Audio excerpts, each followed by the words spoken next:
would you feel if your daughter in some part of the world is being denied of a particular position because of her marital status? And we are talking about a position she has worked so hard to earn, but she's being denied of it just because she's not married. How would you feel?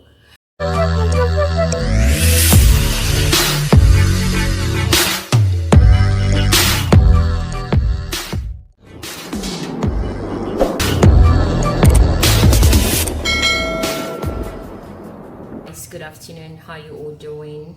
I hope you're having an incredibly awesome day. I pray yes, good stuff.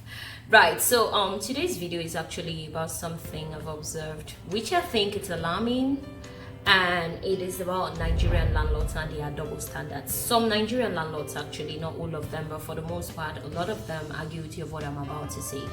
Now, for the likes of you that are going to come on here preaching to me a sermon bigger than the whole Bible in the name of why bring it on social media, must you bring it on social media? Sweetheart, the reason I'm bringing it on social media is because I know some of you here have got parents that are landlords, you know, aunties, uncles, in-laws, cousins, brothers, husbands, you know, nieces, nephews, name it. In one way or the other, we are all connected to people that are landlords and landladies. So chances are, after watching this video, you would approach their mommy, daddy, brother, sister, auntie, uncles, honey, sweetheart, as a landlord. I think you should approach this way as opposed to approaching it that other way. All right, so please, now that we have why I am bringing it on social media out of the way, I will now proceed to make my point. Right, guys, so it helps that you know for the last 2 years I've actually been in search of an apartment. Now, that is not to imply that for over 2 years I was not offered any place.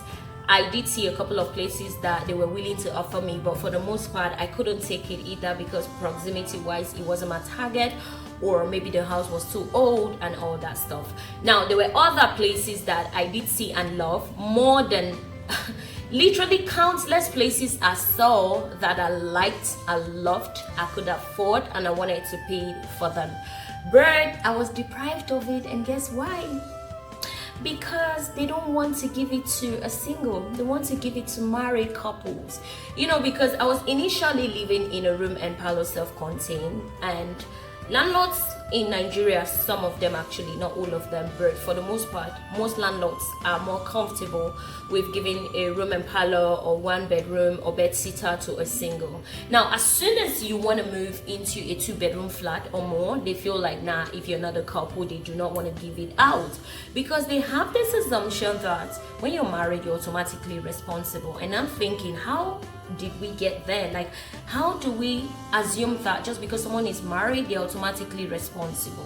They feel that if you're not married, you're going to be dramatic, you're going to be a problem, you can't afford the place, you're going to struggle to pay your rent, and even if you do pay your rent, that would mean that lots and lots of men are going to be trooping in and out, or you as a single guy, you're going to be bringing in a lot of bad folks, which to an extent it is true. Okay, I actually think that a landlord deserves to be very skeptical on who they are giving their houses to and why they are giving it to such a person. You get what I mean? Yeah.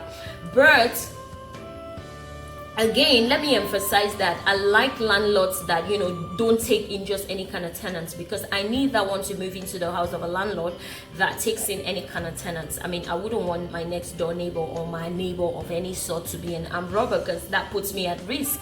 Again, in spite of how skeptical they are and want to be careful who they give their house to, they leave out the vital information and focus on the information that really shouldn't matter. Like, if you don't want to give your house to a person, it should go beyond their marital status, because there are more important, vital informations for you to focus on, such as what this person who wants to move into your house does for a living, such as if what they do for a living is legit, such as if they do work where they claim to be working, such as what kind of staff they are where they are working. And for the likes of them who work from home, you find out if their line of job is legit. And again, going to where they used to live before to find out why they are relocating from their former house in the first place, because you want to make sure that they're not running away from crime. You want to make sure that, you know, this tenant was not the most problematic tenants that has stressed the life out, in every neighbor, which then warranted the landlord perhaps giving such a person a quick notice, and now they want to move into your house. These are things you want to find out as opposed to their marital status, because people's marital status mean nothing. Like nothing. It doesn't determine if they are going to be responsible or not. And literally they feel, oh, when you're married, you're calm, things are going to be in place. Oh, da da da da. I had a neighbor in Lagos, not like in the same compound, but the next compound. It was so chaotic. Every now and then they fight because one of them was not responsible. He's always coming in with women or cut with women, and they always have to fight. And the landlord was saying that he denied that place to a single because he thought that's what he was going to deal with. Then he's giving it to a couple, and this is what he has to deal with. So my point is, people's marital status is not a passport how responsible they can be. A responsible person is a responsible person regardless of whether or not they are married. And Nigerian landlords, you all need to put that into consideration. Really, you have to. I remember in one of the cases, the agent advised me to lie because of a particular house I saw and I loved it so much. I wanted to pay for it. It was even above my budget, but I was still willing to pay for the place because I loved it. I could afford it comfortably yearly, but the landlord said, no, you're not gonna have it. And I'm like, it's not fair to deny someone of something they have worked so hard to earn because of their marital status. It's not fair. It's not good. And when the agent asked me to lie, and I said I wasn't gonna lie that I am married, whereas I am not, the agent did not suggest this because he's bad or because he's mean or because he's a shady person. No, he just suggested it because he felt bad for me seeing me continuously miss out on places that I do deserve to have, and I'm missing out on just because I am not married. So because I didn't lie, the landlord did not give it to me. But you see, such a landlord is going to give it to some other person that is gonna lie that she's married, and then the landlord will feel conned and deceived when he finds out that she's not married. And then it's like, how do you give people poison and expect them not to die? Like literally, you put a person in a position to commit a crime, and then you throw tantrums about why they committed the crime, because you all make people lie about things that is unnecessary for them to lie about. And then we sit down and blame everything on the government, like, oh, the government is so unfair, the government is this, the government is that. But we can start being the change we do want to see from the government though. We can be the change we want. Like, let's just do our parts. If we do our parts, the government, whether or not they do their parts, it's not going to be as bad. Our society will not be as sick. I eventually got a place. I like it. I'm grateful for it. I thank the landlord. But getting a place I eventually moved into was rocket science, honey. It was that tough because the same old story. We want to give it to a married couple. One of those days, I went back to the landlord's office and I said, sir, I'd like to ask you a question. He said, please proceed. I said, sir, please, with all due respect, I'm just really curious about something.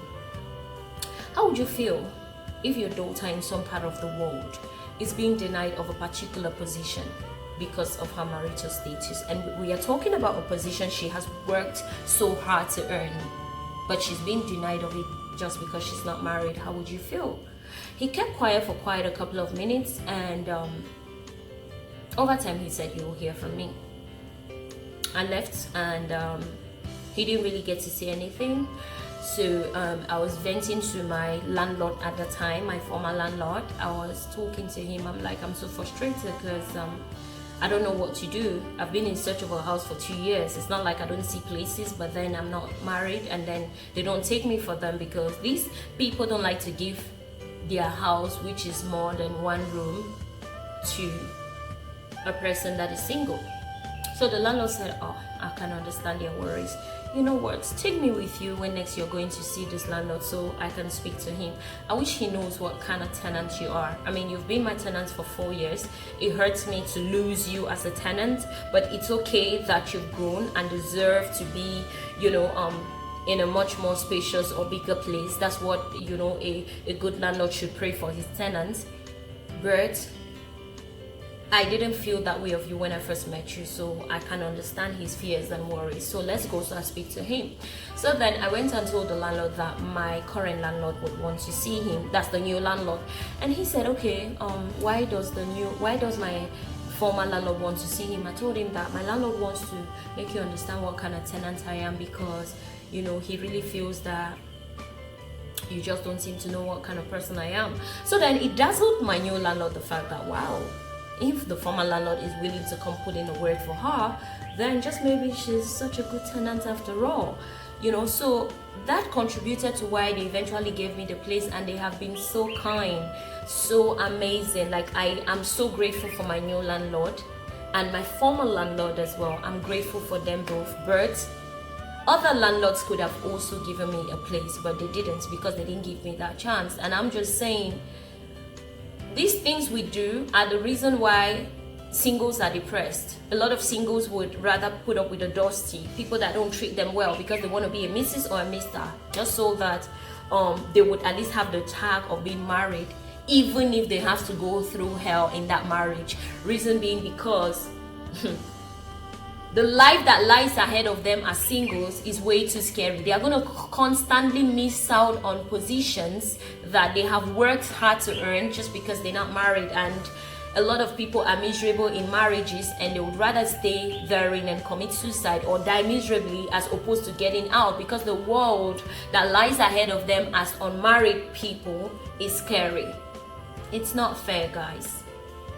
Talk to your aunties, your uncles, your daddy, your mother, your brother, your sister, your cousin, your in-law, your friend, your whoever it is. Talk to them to make this research about people, where they work, why they are moving from where they used to live, if their line of work is legit. They should determine whether to take a person into their house based on those vital information, not their marital status. Yeah. Anyway, that's it. I need to cut the chase now, and I thank you guys for watching. Thank you. Take care of yourself and stay fabulous.